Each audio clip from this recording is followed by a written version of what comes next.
Hi, hello. Welcome to another episode of Isaiah's Newsstand. It's your host, Isaiah Edwards. The date is June the 14th, 2024. Hopefully, this episode finds you well, in good spirits, and high hopes.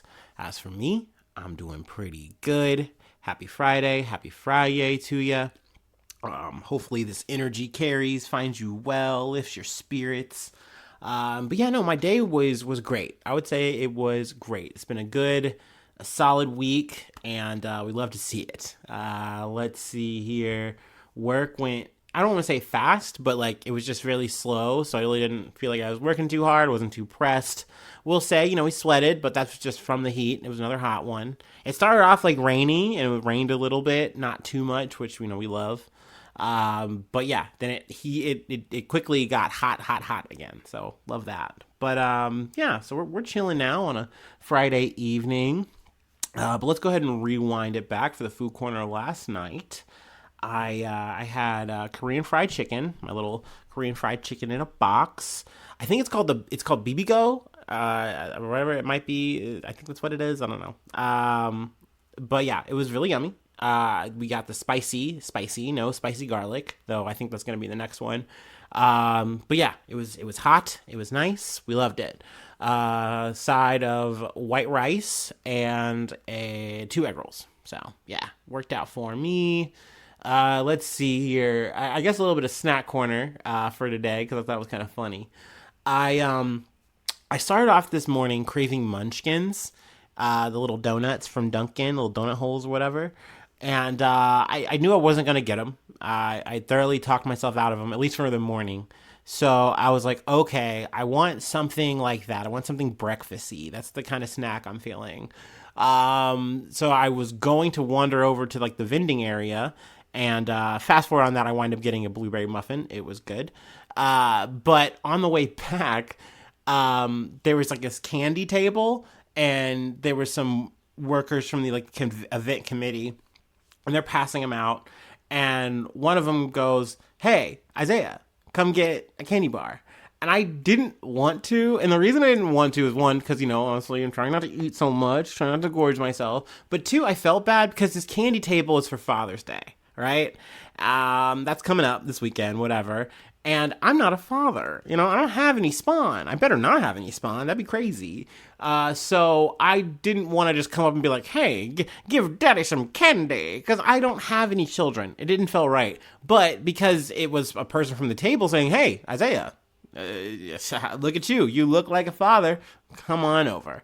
Who am I to say no, right? So I go over and I get the craziest candy bar I can get, a whatchamacallit. And it was good. It was nice. I felt like it was a rare little treat. I don't often pick up a whatchamacallit, but for $3.99, why not?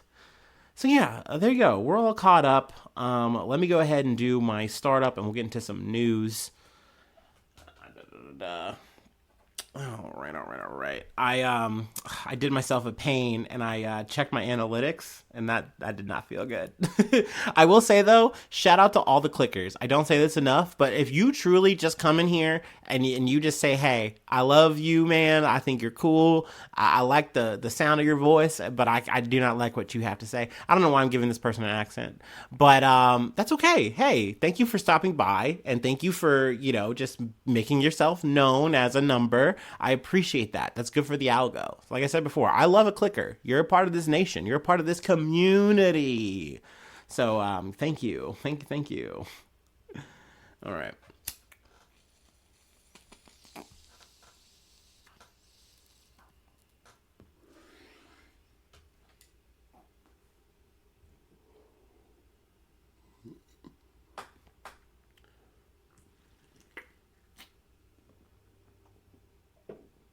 Oh yeah.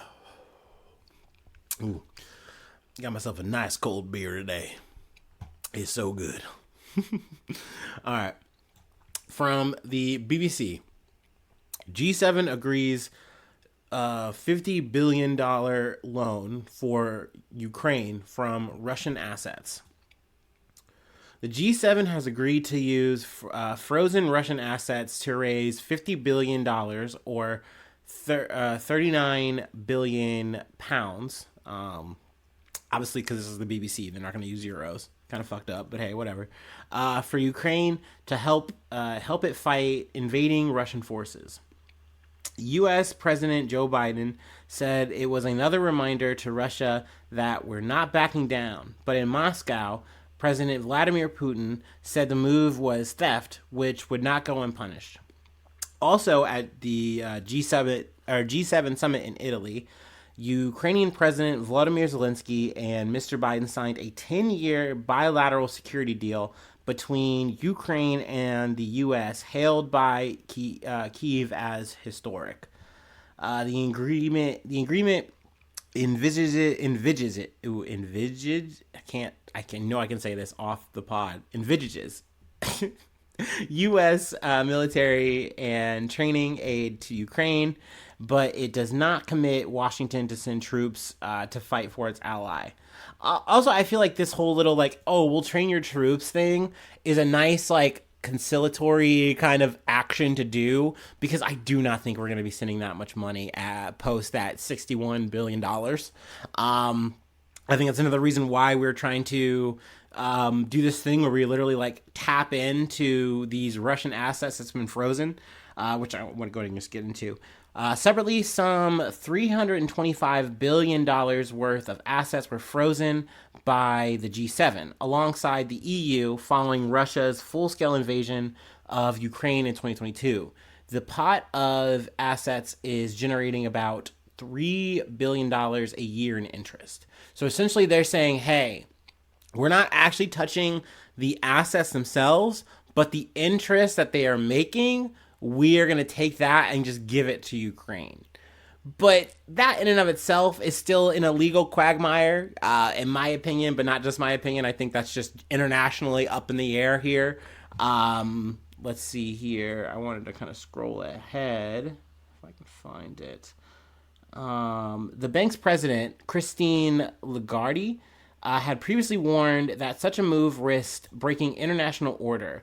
You would want Russia to respect, essentially saying like, hey, why don't we just take $300 billion, just give that to Ukraine? And they're like, no, like that doesn't work. Like the ethics of this wouldn't work if we just change this conversation around, which makes me say, hey, how does any of this work at all? Like in terms of just saying, hey, like imagine if Russia or China was in this situation and they said, oh, we're just going to take a little bit of interest and we're going to give it to another party here because that's just what we want to do to help. No, that would be like considered like a fucking war crime or something. That would like get you thrown in the Hague or some shit. You would get sanctioned out of the fucking yin yang. So I don't know. It's one of those things where it's like, oh, if the West and the U.S. okays it and they give the fucking bumper sticker to it, go on ahead.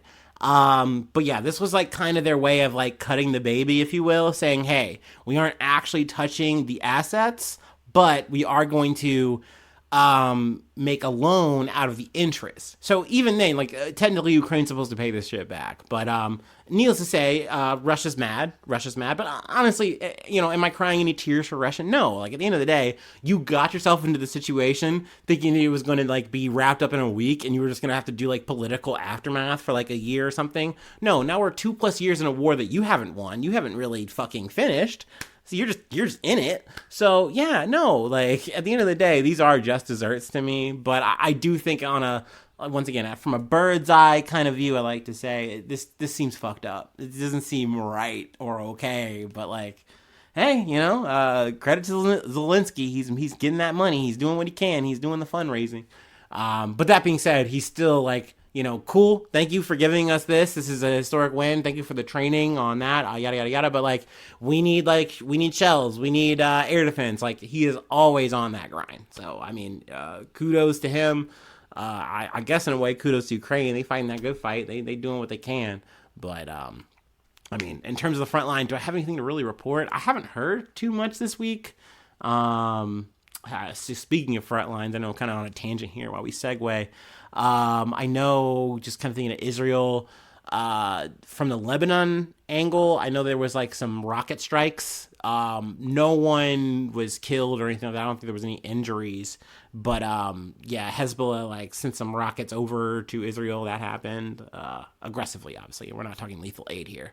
But yeah, that was a thing. I know I'm just kind of throwing just news out at the wall here, but that saves me the hassle of having to cover it later, right? Anyway, let's go ahead and go to the States. I feel like there was one weird thing I wanted to mention, though, about the G7. Oh, the vibe. I wanted to kind of talk about the vibe, right?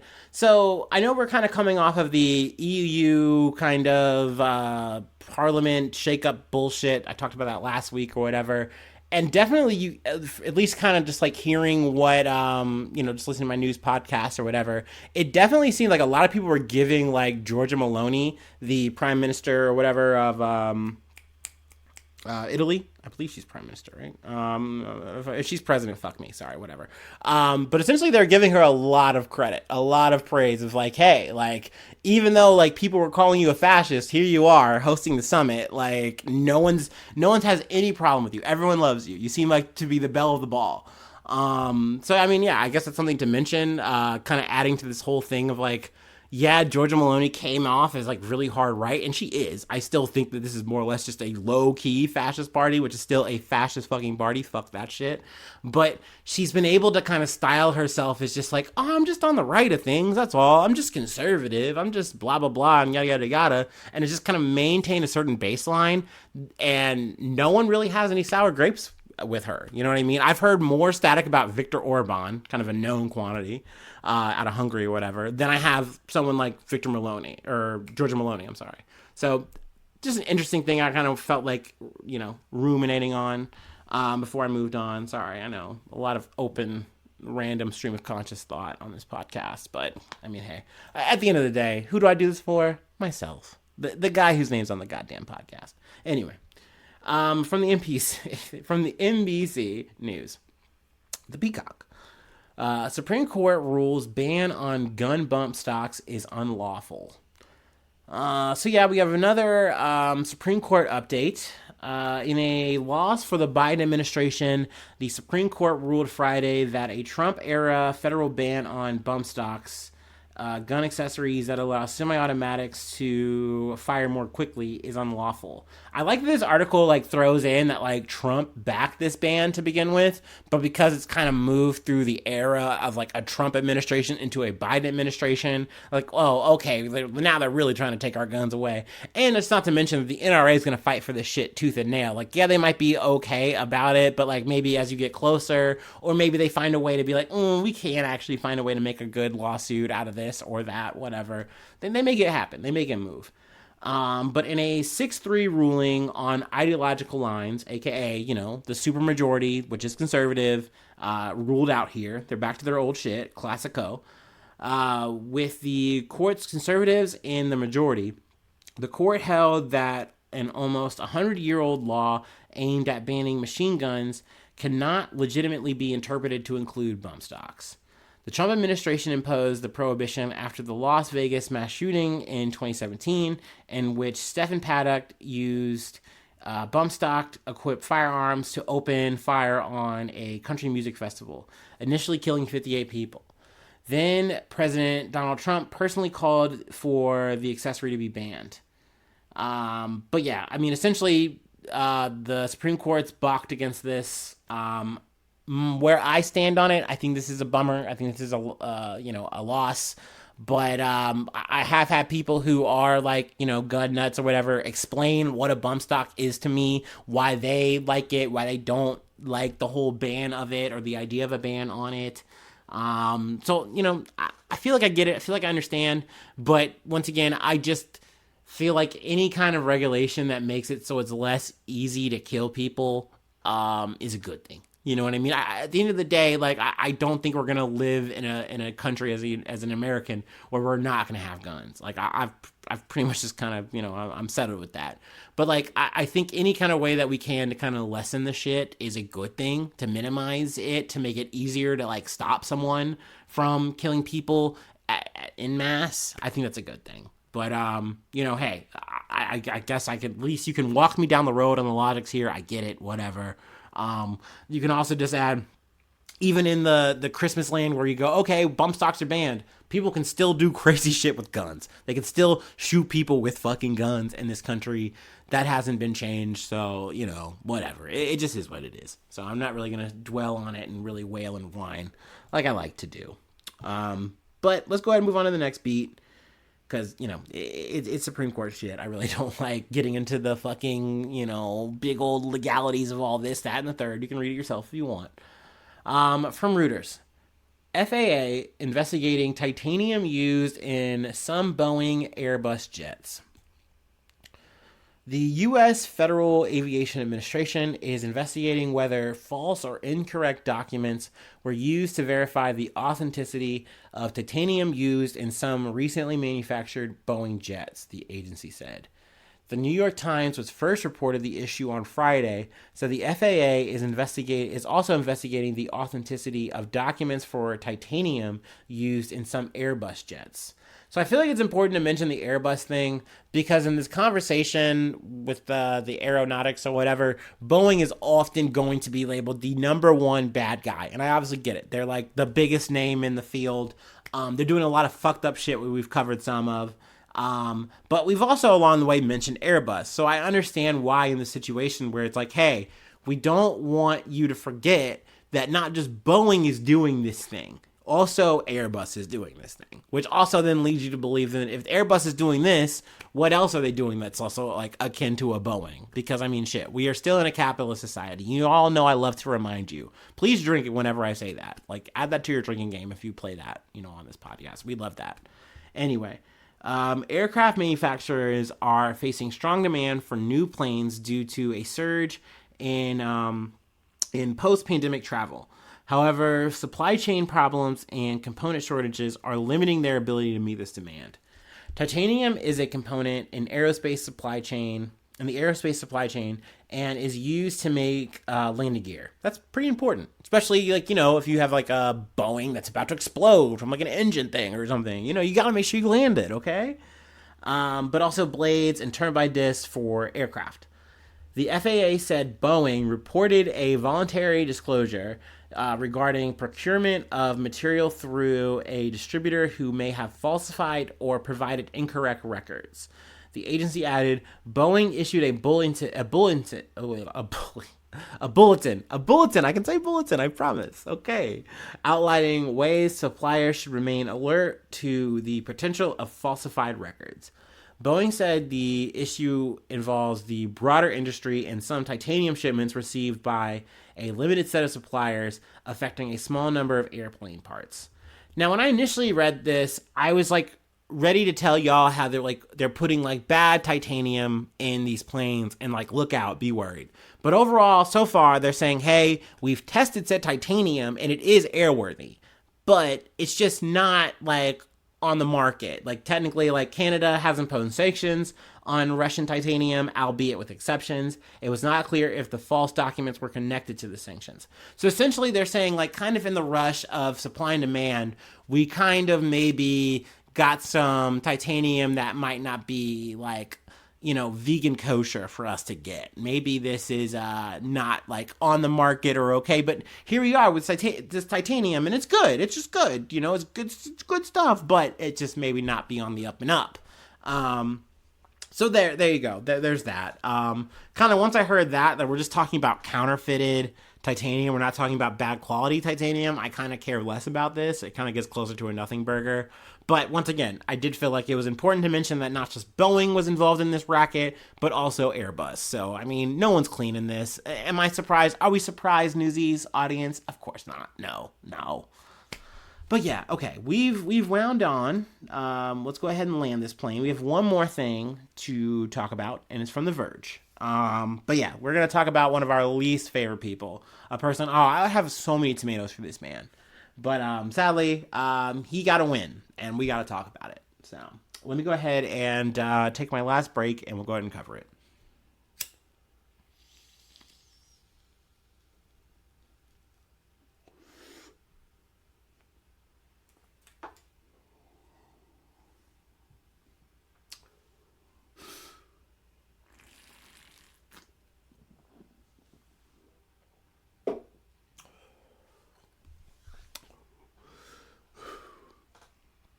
All right. I'm pretty sure I said it from The Verge, but whatever. Tesla shareholders approve Elon Musk's massive pay package. Was there ever any doubt? I would say yes, because they literally, it's being sued. But anyway, Tesla shareholders voted today to reapprove Elon Musk's gigantic pay package after a Delaware court judge voided it earlier this year. Investors also approved a proposal to move the company's legal home from Delaware to Texas and to reappoint two board members, James Murdoch and Kimball Musk, Elon's brother. The vote was widely seen as a referendum on Musk's leadership during a time of great upheaval for Tesla, which has since seen its stock price slide on news of shrinking sales, softening demand, and declining revenue. The company has laid off at least 10% of its workforce, its vehicle lineup is aging, and is in need of a shakeup. And the success of Musk's bet on AI robotics is far from certain. I will say I love The Verge because they're telling it, in my opinion, how it is. That's how I view this fucking situation. It's not good. But if you listen to the Journal, and also if you just listen to any kind of Elon Musk stan, which, once again, this week was a grim reminder of how real those motherfuckers are. They aren't just online. They aren't just bots. Like, they are people who really believe in this man. Like, he is a genius. Like, he is a techno wonderkin of, like, unknown proportion of generational talent. But, like, to me, he's just a guy who, like, had a flamethrower and, like, got lucky with some generational wealth. But he's flipped it. I mean, he's flipped it and grifted it and made it really work for him. And now he has this cult of personality. And I will say that last part, the cult of personality part, is like a real thing. I think it is something, there is a certain kind of quote unquote magic to him that does sell and that can make motion, which I hate to say. I hate to give this guy any kind of fucking credit or kudos. But this moment kind of showed it to me where it's like, hey, you had a shareholder and other shareholders who are also like, hey, we understand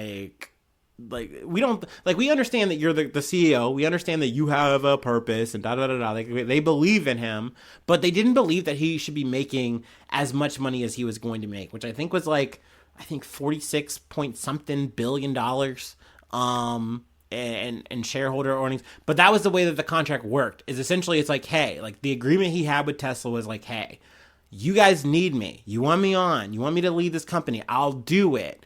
And the way this will work is if I can make you guys a lot of money, you will pay me a fuck ton of money. More money than you would pay a normal CEO, which they already make a fuck ton of money.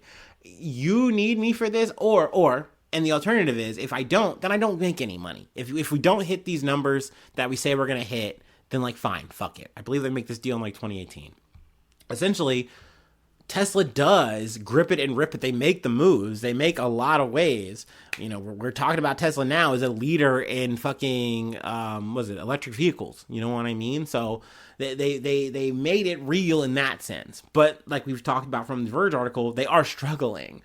But they still feel like they need Elon Musk. Like, at the end of the day, they feel like they weren't able to get as far as they are without him. And maybe to some extent that's true. I don't think that, like, Elon Musk is the brains behind it really or truly. Oh, so what? He sleeps on the couch and, like, doesn't go home and see his kids or anything. Like, that doesn't make you a baller-ass, great-ass CEO. It just makes you a guy cracking the whip on people at best. But they believe in him. They believe in the brand, the person, the cult of personality that is him. And essentially they went on this whole campaign after this lawsuit and it got shut down. Also, I didn't give proper flowers. I'm sorry. Richard Tornetta, a drummer for the heavy metal band Dawn of Correction. He essentially was like the guy kind of spearheading, saying like, hey, like, nah, this you shouldn't be making this much fucking money. So, you know, flowers to him and other people and other like shareholder, like, advisors or whatever. Like, they're like, look at me giving flowers to hedge funds advisors. That's weird. But they're like, yeah, no, like, this doesn't make sense. Like, this is way too beatnik. This is way too quirked up. He doesn't need to make all this money. We don't advise you guys to do this. But they're like, no, we believe in Elon Musk. They said that back then in 2018. And they said it again now in 2024. So that to me boggled my mind, because essentially what they were saying out of Delaware is like, oh, you guys didn't have all the information. Like, Elon Musk was kind of pulling the strings to make sure he was getting more money. And now they're saying, okay, well, we know everything now. We know everything, and we still want Elon to make this money. And essentially, Elon Musk hasn't seen this big payout that essentially like cemented him as like the most richest man in the world. Da, da, da, da. I mean, he's still rich as fuck no matter what, but he hasn't seen the payout yet. So I mean, he was clicking his heels. I guess I'll read a quote from this motherfucker.